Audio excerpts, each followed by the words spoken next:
avec l'autorisation des organisateurs, je voudrais demander la permission que nous nous levions pour quelques secondes de silence en mémoire d'un grand combattant, un guerrier au sens plein du terme, au nom duquel nous organisons cette activité. J'ai nommé le camarade Dabo Bokeng.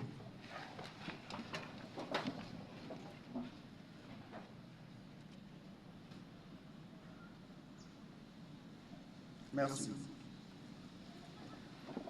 Que puis-je dire? D'abord, dire merci à l'UGEP. Merci à l'UGEP de m'avoir retenu comme parrain de cette activité. Mais pas seulement pour cette activité. Merci à l'UGEP, encore une fois de plus, pendant que j'en ai l'occasion de le dire, d'avoir contribué à faire de moi, en ce qu'il y a de positif, ce que je suis. Parce que je le dis partout où j'en ai l'occasion, ce que je suis de positif qui puisse être très humblement apprécié par mes concitoyens, je le dois en grande partie à mon militantisme au sein de l'UGEP. Et ça, je serai éternellement reconnaissant à l'UGEP.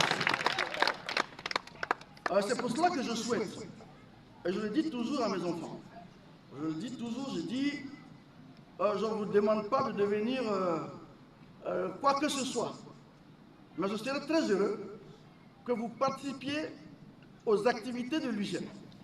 Parce que c'est un chemin de vie.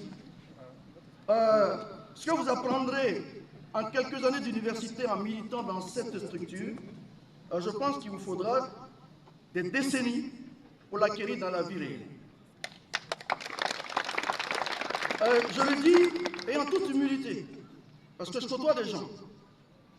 J'ai fréquenté, je fais l'université avec certains de nos promotionnaires qui à l'époque combattaient l'UGEP, que j'ai retrouvé dans la vie courante. Et un jour, une de mes promotionnaires m'a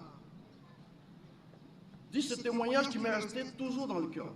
Elle m'a dit, écoute Prosper, il y a une chose dont je me souviendrai toujours. C'est la plus grosse erreur de ma vie. Quand nous étions sur le campus, je trouvais que la NEB, c'était des empêcheurs de tourner en rond. Ils nous faisaient perdre du temps, parce qu'ils nous empêchaient d'étudier.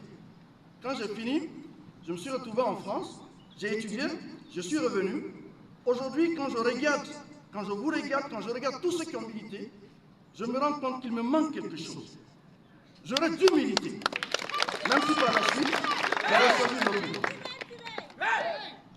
Mais je pense que font partie de ces activités-là, les arts martiaux, qui aident à forger un homme. Au-delà de l'aspect combatif de l'art martial. L'art martial est un sport, c'est vrai, mais je crois qu'on ne le dit pas assez à tout le monde. Au-delà de son caractère sport, le taekwondo, comme les autres arts martiaux, c'est une méthode, c'est un art de vivre, c'est une philosophie, comme ce que l'UGEP essaye de nous enseigner. Être un homme, c'est avoir de la méthode,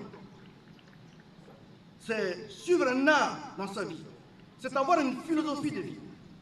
Le taekwondo, comme les autres arts martiaux, c'est un chemin, un dos. Un homme qui n'a pas de chemin dans sa vie ne peut aboutir nulle part, sinon que dans la pénombre. Et c'est pour cela que j'aimerais simplement remercier l'UGEP, et j'en termine là, et exhorter tous les étudiants, autant qu'ils le peuvent, si leur temps le permet, et surtout si leur physique le permet, d'adhérer à ces sports. D'adhérer à ces sports. Et adhérer à ces sports, surtout dans le contexte d'une structure comme l'UGEP. Moi, je peux vous le témoigner. J'ai des aînés ici qui pourront peut-être aussi le confirmer. Vous gagnerez dans votre vie en deux choses. Vous serez des hommes respectueux, c'est sûr, respectables, certainement, avec un chemin de vie, avec un objectif bien précis. Finalement, vous aurez une conviction dans la vie. Vous aurez les armes nécessaires pour vous battre sur un chemin pour vos convictions et vos idéaux. Parce qu'aujourd'hui, au finish, quand on regarde notre société, quand on essaie de l'ausculter, ce qui nous arrive, chacun y va, écoutez, de son ordonnance, ça se passe sous le contrôle du professeur Kwanda. Mais finalement, moi je retiens une chose. Quand je regarde cogénérationnel. Quand je regarde les jeunes qui viennent après nous, je pense qu'on a un problème. Le problème essentiel que nous avons, c'est que beaucoup d'entre nous, beaucoup de nos petits frères, et même malheureusement quelquefois, beaucoup de nos aînés, n'ont aucun chemin.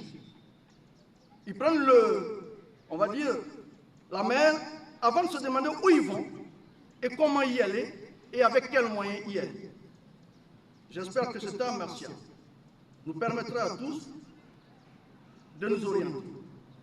Et je termine en disant, félicitations aux compétiteurs que j'ai vus. Je ne m'y connais pas bien, ou pas du tout en taekwondo, mais je peux vous dire une chose, pour ce que je sais de si peu des arts martiaux, en arriver aux exercices que vous voyez, ça peut paraître quelque chose de banal et simple. Certains, peut-être qui ne pratiquent pas, peuvent se dire que si je m'y mets peut-être d'ici après-demain, je pourrais faire la même chose. Il faut savoir que c'est des années, des heures de pratique qui arrivent à cela. Et ce qui est important, et j'en termine là, il faut voir en ces compétiteurs, au-delà de ce qu'ils pratiquent ici physiquement, ce qu'ils ont dans la tête. Je pense que, comme l'un des maîtres l'a dit, oui, l'art martial, le taekwondo, vous apprend la violence, mais en même temps vous apprend à maîtriser la violence. Et c'est important, je pense, pour un homme pour devenir pleinement un homme. Merci encore et je m'excuse pour l'impolitesse d'avoir interrompu la cérémonie. Merci.